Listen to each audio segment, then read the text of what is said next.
नमस्कार विद्यार्थी मित्रांनो, तुमचे सर्वांचे संकल्प कोचिंग क्लासेस या यूट्यूब चॅनलला स्वागत आहे।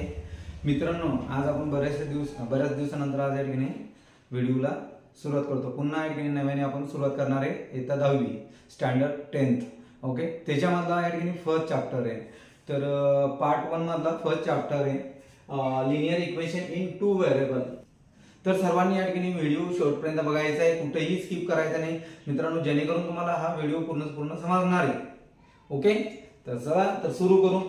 या ठिकाणी पहिले काय चॅप्टरचं नाव काय मित्रांनो, linear equation in two variable. What is linear equation in two variable?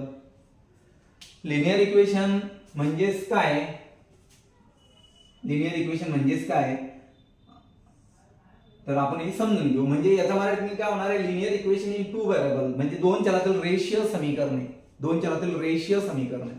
तर मित्रांनो या ठिकाणी समजून घ्या, linear equation in two variable कशाला म्हणायचं। तर ठीक आहे, पहिले समजून घ्या, पहिले लिनियर इक्वेशन कशाला म्हणतो आपण। तर सपोज आता 7x आहे, ओके, ही झाली टर्म, काय झाली टर्म झाली।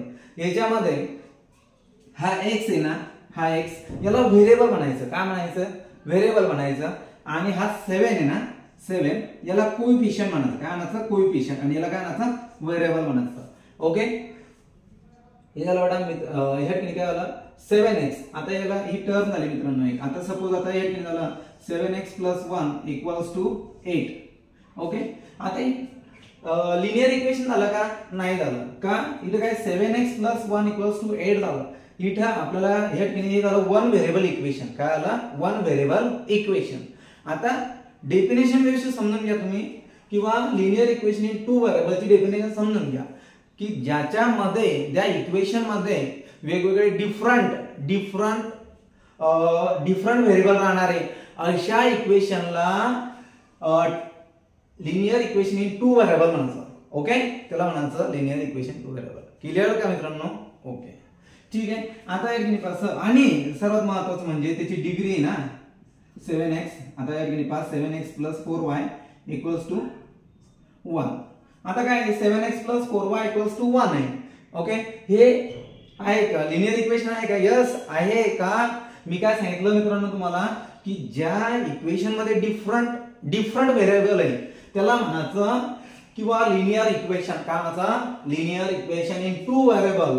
मित्रांनो याच्यामध्ये पहा x आणि y डिफरंट व्हेरिएबल आहे ना। Okay, okay, linear equation. Clear? आणि याच्या या ठिकाणी पहा डिग्रीला किती पाहिजे? 1 पाहिजे। पुन्हा काय पाहिजे? 1। आता हे झालं ना लिनियर इक्वेशन। क्लिअर? सपोज तुम्हाला असं दिलं x² + 3y = 6। हे आहे का बरं लिनियर इक्वेशन? नाहीये। का? याच्या ऑर्डरला किती बेटा? 2 आहे। इथे काय पाहिजे? 1 पाहिजे होतं। काय पाहिजे? 1। क्लिअर झालं का? ओके, चला मग आता या ठिकाणी पहा 3x + 4y = 7 आहे का लिनियर इक्वेशन? आहे ना।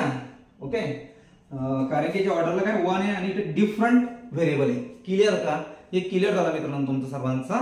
ठीक आहे, चला आता या ठिकाणी तुम्ही डेफिनेशन समजून घेतली, किंवा असं इक्वेशन त्याच्यामध्ये वेगवेगळे म्हणजे काय डिफरंट व्हेरिएबल आहे अशा इक्वेशनला काय म्हणू आपण या ठिकाणी? Linear equation in two variable. Clear? ठीक आहे, ओके, चला मग आता स्टार्ट करू। या ठिकाणी आपण प्रॅक्टिस सेट 1.1 काय स्टार्ट करायचं आपल्याला? प्रॅक्टिस सेट 1.1 त्याच्यामधला फर्स्ट क्वेश्चन आहे, I complete the following activity to solve the simultaneous equations. Okay, first आता या ठिकाणी पहा ऍक्टिव्हिटी दिलेली आहे, तिथे फक्त काय करणे? फिल करणे ते बॉक्स। क्लिअर का? हे पहा इथे ऑलरेडी दिलेले आहे आपल्याला बुक मध्ये की 5x + 3y = 9 हे झालं first equation. And second equation दिलेले आहे 2x - 3y = 12 हे झालं सेकंड इक्वेशन। तर आता हे आपल्या मनाने घेतलं का? नाही, आपल्या प्रॅक्टिस सीट मध्ये दिलेले आहे। आपल्याला फक्त काय करायचं आहे ठिकाणी x आणि y ची व्हॅल्यू काढणे, बट त्या ठिकाणी बॉक्स मध्ये काय येणार तेवढंच द्यायचं आपल्याला। ओके, आता बाहेर ठिकाणी ऍड करणे, ऍड इक्वेशन 1 आणि 2 हे पहा मित्रांनो या बॉक्स मध्ये काय येणार आहे? 9 आणि 12 किती होणार आहे? 21। किती होणार आहे? 21। 9 आणि 1 किती होणार? 21 येणार आहे। ओके, मग नंतर पहा इथे काय येणार आहे? Plus minus minus plus minus minus 3y minus 3y 0. Clear. 5x आणि 2x म्हणलं तर किती होणार आहे 7x. x तर ऑलरेडी दिलेलं आहे आपल्याला. हे कसं आलं कळालं का. ओके. यांनी ऍडिशनच काय केली बरं. तुमच्या माइंड मध्ये हा क्वेश्चन आलाच असेल ना किंवा यांनी ऍडिशनच का केली. एक लक्षात ठेवा मित्रांनो, जर नंबर सारखा असेल, आता या ठिकाणी पहा तो कोएफिशियंट आहे आणि व्हेरिएबल सारखा असेल, कोएफिशियंट आणि व्हेरिएबल सारखा असेल दोन्ही इक्वेशन मध्ये, आणि एका ठिकाणी प्लस एका ठिकाणी मायनस आहे, तर अशा ठिकाणी तुम्हाला ऍडिशन करावं लागते. काय करावं लागते ऍडिशन. आणि हेच जर कधी समजा दोन्ही ठिकाणी मायनस आहे, दोन्ही ठिकाणी मायनस आहे, व्हेरिएबल कोएफिशियंट सारखाच आहे, तर त्या ठिकाणी सुद्धा मायनस करायचं. Minus minus plus plus minus minus होणार आहे. क्लिअर का. ठीक आहे. आणि बरं तुम्ही म्हणशाल सर मग आता या ठिकाणी दोन्ही ठिकाणी जर समजा प्लस असेल तर त्या ठिकाणी पहा प्लस असेल तर या ठिकाणी तुम्हाला जर समजा इथे नंबर सारखा आहे दोन्ही ठिकाणी प्लस, इथे काय करावं लागणार मायनस करावं लागेल. काय करावं लागेल मायनस. परंतु पहिल्या नंबरचा साइन प्लस आहे आणि दुसऱ्या नंबरचा साइन मायनस आहे आणि या ठिकाणी कोएफिशियंट आणि व्हेरिएबल सारखा आहे, तर त्या ठिकाणी ऍडिशन करायचे. ओके.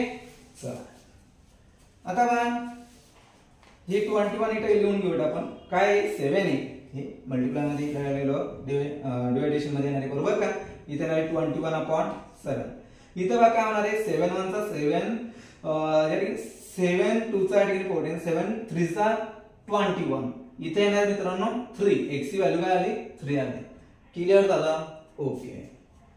आता place x = 3 in equation 1. Okay. मग काय करायचंय ती x ची किंमत आहे बाबा ती इक्वेशन फर्स्ट मध्ये ठेवायची आहे, पुट करायची व्हॅल्यू. तर या ठिकाणी दिलेली नाही, रफ मध्ये पाहू आपण आता. हे पहा इक्वेशन फर्स्ट मध्ये ठेवायचे x = काय वाटेल का 5 * x येणार. x ची व्हॅल्यू काय आहे 3 आहे प्लस 3y इक्वल्स टू काय 9. ओके.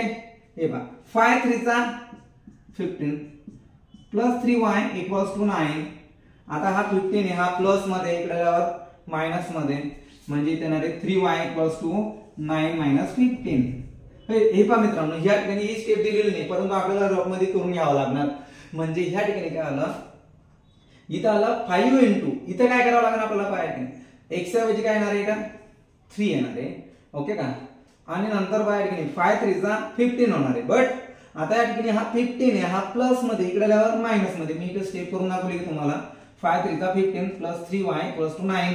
ओके. हा 15 इथं प्लस मध्ये इकडे आल्यावर मायनस मध्ये, म्हणजे 9 मायनस काय येणार 15 येणार. इथं क्लिअर झालं का.